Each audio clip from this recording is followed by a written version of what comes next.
Hello everyone, welcome to Legao Nepal DIY. This DIY is simple handmade ribbon rubber. It can be finished by minutes.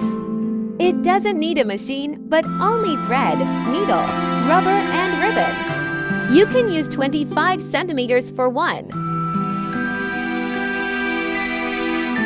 Bow, and there are two bows attached in one rubber. The process is simple, which you can learn easily. Thank you so much for watching.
Please subscribe to my YouTube channel. Comment and like the video.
Watch other videos also.